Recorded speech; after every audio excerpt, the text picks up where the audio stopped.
Today, I wanted to talk about stop work authority. And as Mike and I were talking about webinars, we go through and we try to schedule and plan what would be best for you as members of the trust and good public servants out there.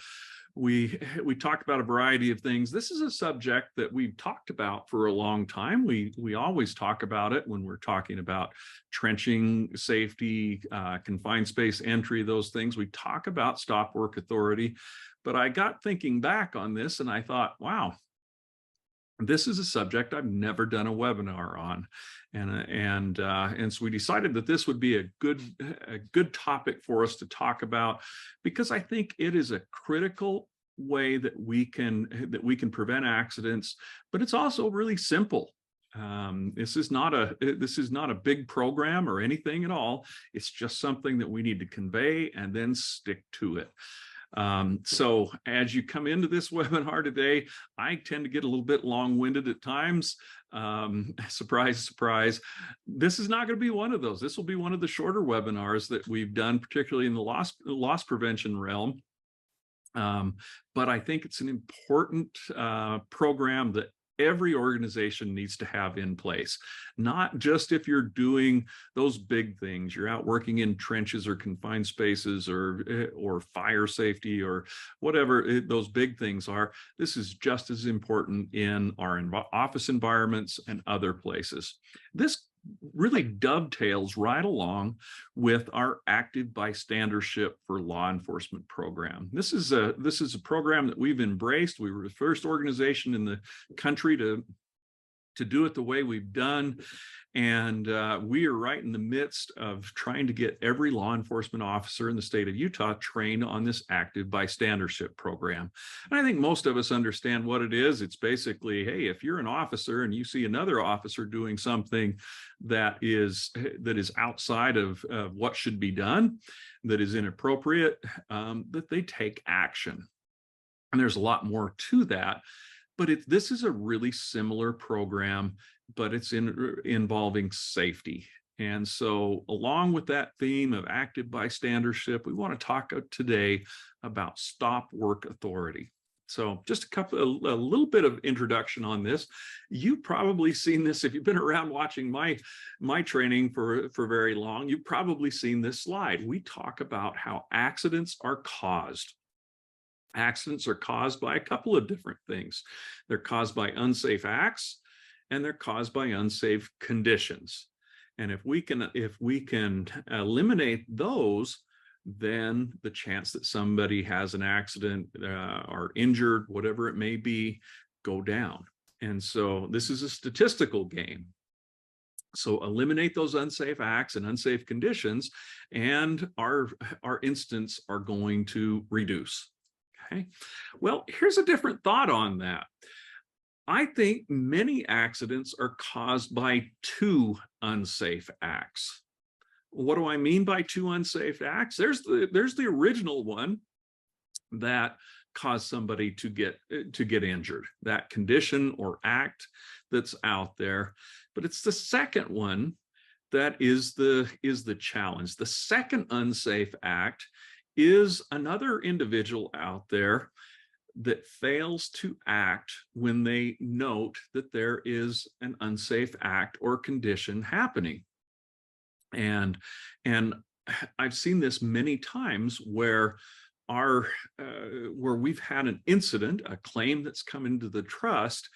And as we talk to people about that, they're, I saw that, we should have, and they didn't take action. And there are a lot of reasons why people may not take action when it comes to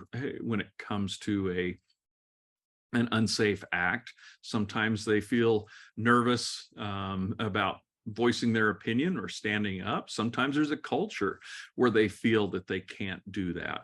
And that's what we really want to work on in this presentation and going forward.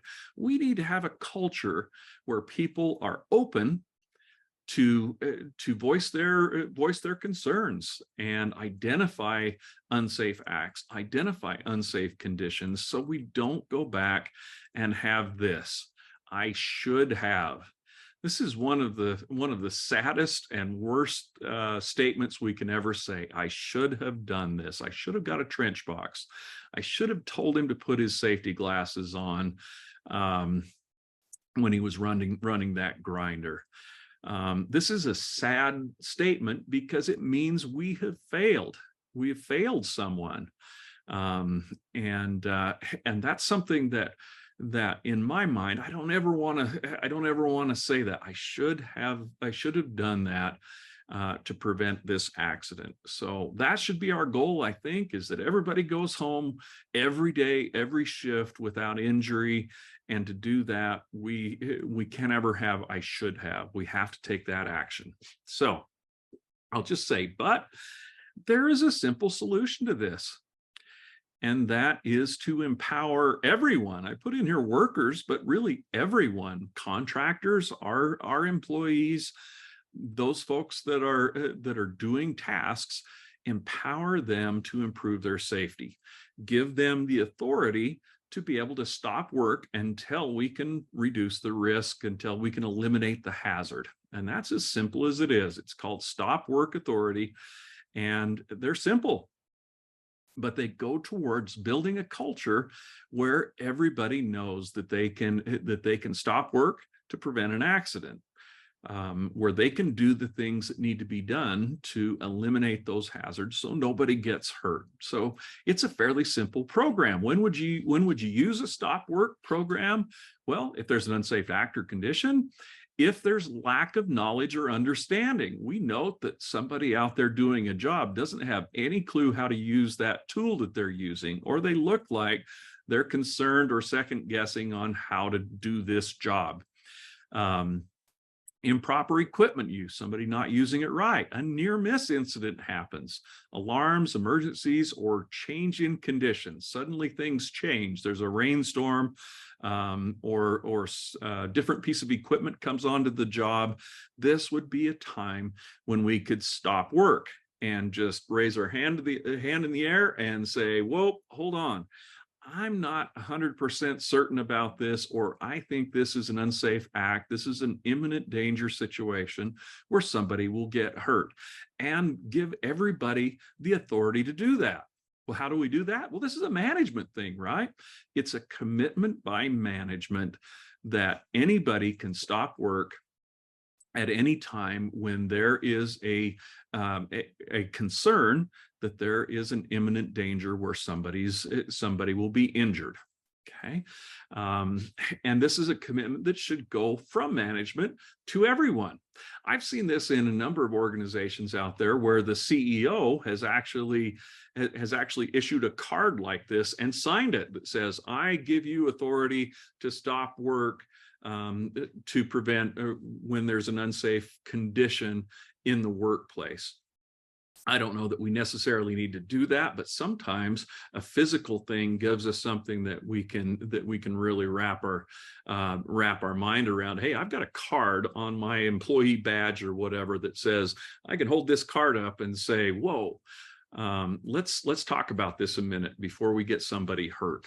But it's really that management commitment that starts the whole program. From there, and this was, I was going to lead on with this, and I kind of spaced that off.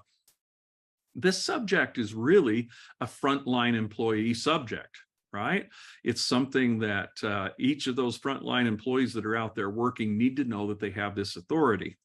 And we batted around giving this presentation as a safety moment. Those safety moments are really focused on the frontline folks. And we said, you know what, we really need to talk to management first and get their buy-in on this so they're ready for this, and they can communicate their commitment with everybody in the organization, those frontline from top to bottom. Okay. So let's talk about the process really quickly. Here's the stop work process. Stop, notify, investigate, correct, resume, and follow up. All right, we'll talk about each one of those. Number one is stop the work. And it's as simple as that. We go out on an excavation and we dig a trench and we look around and say, we don't have a trench box. this trench is deep enough, or it's in a condition where it may collapse, even if it's not that deep. We need some protection here for people working down into that trench. And we throw the flag up in the air and we say, let's stop this excavation until we have the appropriate equipment here so we don't hurt or kill somebody. So it's a fairly simple thing. In general, this will go through supervision, right? If there's a supervisor on site there, the person with the concern will go to the supervisor and say, hey, let's stop work on this. Sometimes it's pretty simple though. Guy pulls out the grinder and goes to work with this grinder, and they don't have proper personal protective equipment. This is something where a coworker can just say, hey, hold on a second here. Let's, you know what, this is pretty dangerous for your eyes. Let's make sure you've got the proper PPE for the job. And so sometimes it's very simple. Sometimes it's a little more complex. Hey, we need to get a trench box out here on this job before we go. Okay. So we're going to stop work. Then we're going to notify the supervisor.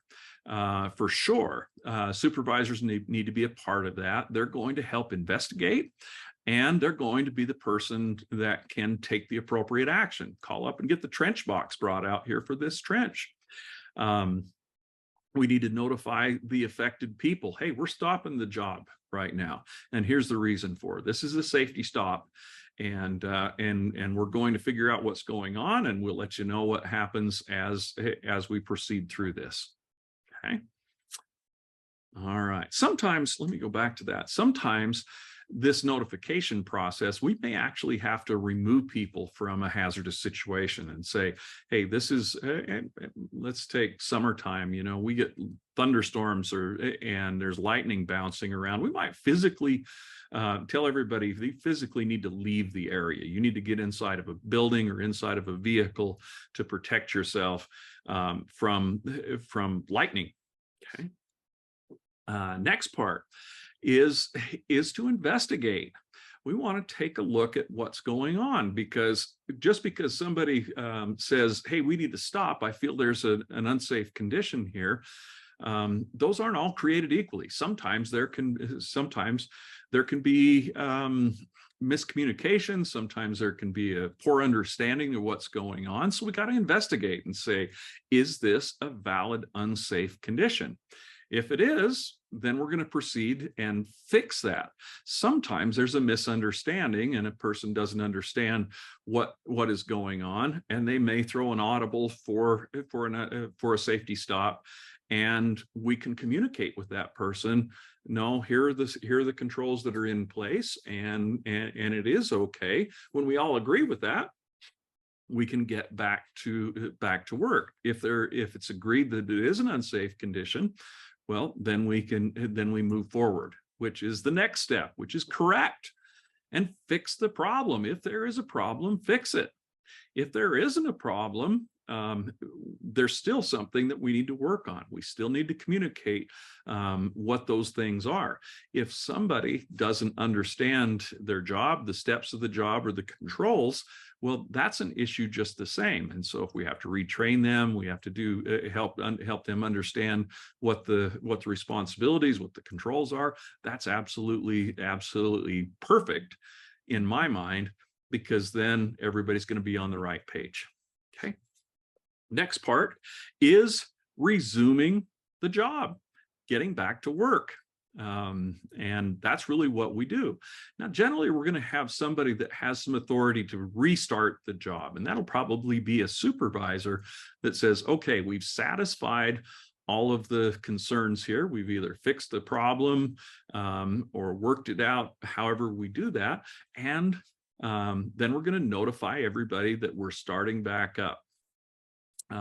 Sometimes there may be a disagreement about this. If somebody believes that there's still an unsafe act, but we've gone through all of the processes to ensure that it is safe, we should be open to that person transferring, going to a different work area on that without any retribution back and forth. Okay. And that's one of the next thing. Well, I'll get to that one actually in a couple of slides here. Next step is follow up. Are there any other similar problems? We just identified this as a safety concern and took action on it. But does the same condition exist elsewhere? And once we're done with this, we want to communicate this stop work. Hey, this happened. We want to make sure upper management knows that it happened. And we also want to share the success. Hey, we stopped our job out here, which is sometimes perceived in a negative way, but we did it for a good reason. And we prevented an injury today, prevented an accident because of the work that we did there. That's a good thing. And we should share that. We should jump up and down when we have a safety success, because then the next time when somebody sees this, they're going to more likely do the same thing. We should do a root cause analysis, right? Now, that's one thing we talked about incident investigation a couple of months ago on our videos, but we want to follow this up and say, why did this happen and where did we get there? But that's a little aside from this whole thing. But let's publish our successes. Let's jump up and down on that. One thing we have to be careful with a program like this is that we don't retaliate or chew out or get mad at people who stop work for a safety reason. Now, we have to realize that we can't. It's not a safety stop because somebody needs to have an extra break. Or they want to go out and get a drink. So we have to work on this together. This is a responsibility for every worker. Me, you, everybody out there has this responsibility. So we don't say I should have. We want to do this job. But we also want to be realistic on this, that sometimes people may say, hey, I need a break, so let's do a safety stop on there. And we'll have communications on those things, but we don't retaliate if somebody stops work based on a valid safety concern. All right. Instead, management should really contact this person and thank them and say, thank you so much for stopping this. You may have prevented somebody from getting injured today or in the future, and we appreciate that. We appreciate your commitment to safety.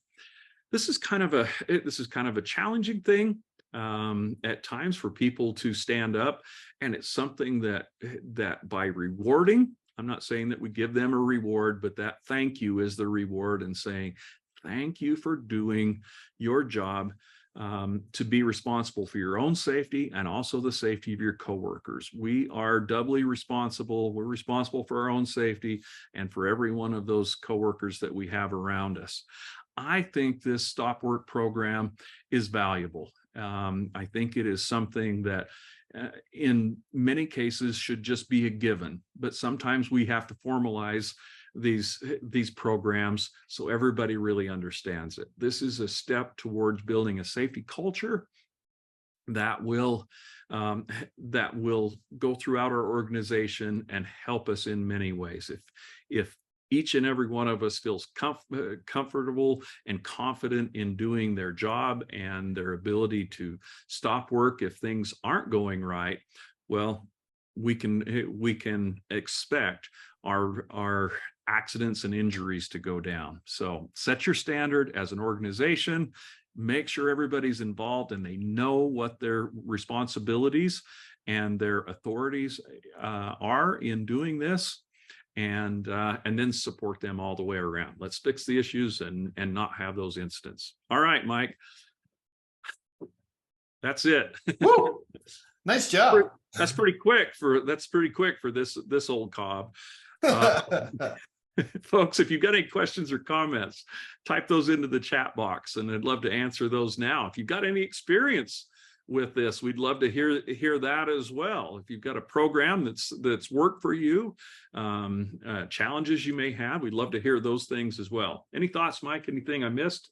No, I mean, this is fantastic. I mean, everyone should have that authority to stop work. And like you're saying, it shouldn't be something that, where on one hand, you shouldn't be looking, oh, we just need a break, so let's call a safety stop. But it's something where if somebody really does stop work for a safety related issue, it's something we should celebrate. That person should be commended for that, and saying, thank you for looking out for us and looking out for yourself and your other coworkers. And it's not when once we empower the workers to do that and have that ability to stop work, I think, like you're saying, we're going to see those accidents go down, because you're right. It's that second occurrence of an unsafe condition that's happening that's going to cause the accident. Yeah. I look past that thing that I see, and then a bad thing happens there. So, Yep. Great. All right. Any questions or comments you see there, Mike? No questions. No questions. No comments. You must have done a bang out job with this. Nice job. Or they did a safety stop and went for a break. No, folks, we appreciate you very much out there. We'll send some examples along as well for everybody that signed up for this webinar. We think this is important. We intend to do another webinar really designed for those frontline folks out there to help empower them to do this. So, all right, thanks, folks. Appreciate you all. Go out there and have a safe day.